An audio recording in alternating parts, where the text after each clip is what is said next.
So we're going to look at a drill to strengthen the back leg. In my opinion, this is one of the limiting factors when practicing Tai Chi or qigong, meaning that we don't have the strength in the back legs to be able to support the weight and get proper alignment.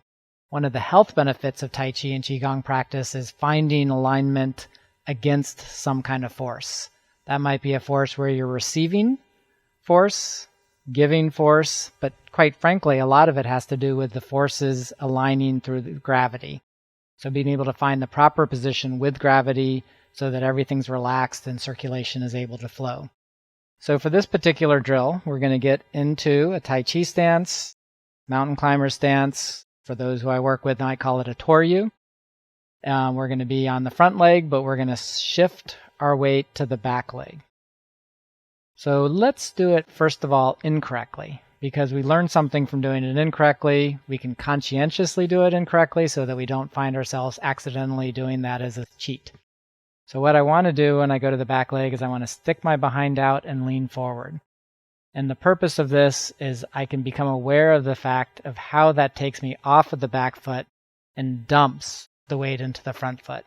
So obviously if I didn't have the strength in the back leg, I might do this unconsciously because it helps me kind of cope with it. But I'm not getting the strength, I'm not getting the proper alignment from doing it that way. I might also hike my hip up. That's a very common thing I see as the muscles in the side. The hip abductors are weak, they're not able to pull the leg open. The hip hikes up, the knee goes in, that can damage our knees. So I don't want to do any of that. I want to be able to learn to sink my weight down into the back foot, align my chest over the pelvis, and to be able to take that weight down into the back foot as if I'm receiving force. And I can drop that weight in, but I can also push back out of that back foot. So that'll be our starting position. We want to drop the weight into that foot. I'm going to bring my hands up like I'm holding a big paper ball. The idea now is that I'm turned to the side, so my left hand in this case, along with my left shoulders, farther forward than my right hand. But I'm not just at the corner, I still have a forward intention. I could drive forward from that position, or I could pull from that position, or I could block. It doesn't really matter. The idea is I'm aligning my body against a particular perceived force, and that's coming straight forward.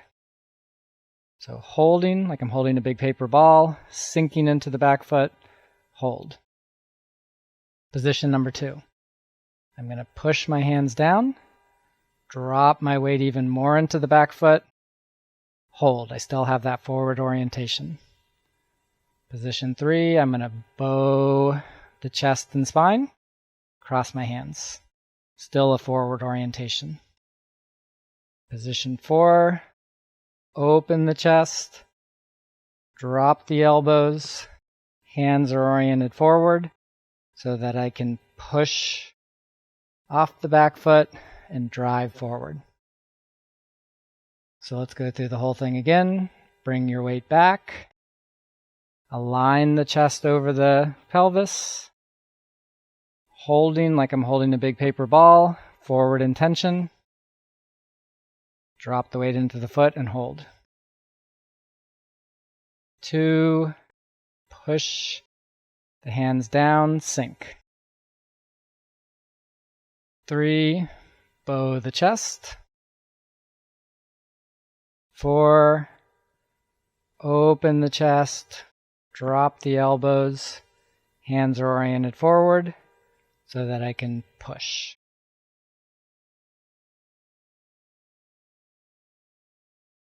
One more time. Back. Hold. Align the chest over the align the chest over the pelvis. Push down, sink. Bow, cross. Open. Drop the elbows. Push forward. So we're going to repeat the process on the other side. Back foot 45. Step out, straight line from the inside of the big toe to the heel. I can start with my weight forward, but right from the start. I want to do it incorrectly. So I can feel the same process on this side. I want to stick my behind out and feel how that dumps the weight off my back foot, but it really affects the alignment negatively. I can hike my hip up. Same thing. That's dumping the weight into the front foot. I don't want to do any of those. I want to sink down, open structure with the legs, chest over the pelvis, round with my hands, forward intention. Forward intention. Blocking, pushing, whatever the case, my intention is forward. Hold. Step 2, hands don't move other than pushing straight down. I can drop my weight down a little bit more. Step 3, bow the chest, cross the hands. Step 4, open the chest, drop the elbows, hands forward to push.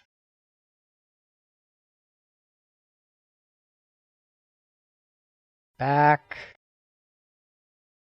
sink down into the foot, align the chest and rib cage over the pelvis, holding like I'm holding a big paper ball, forward intention, hold. Sink more as I push down, hold. Bow the chest, cross. Open, drop the elbows, hands forward so that I can push.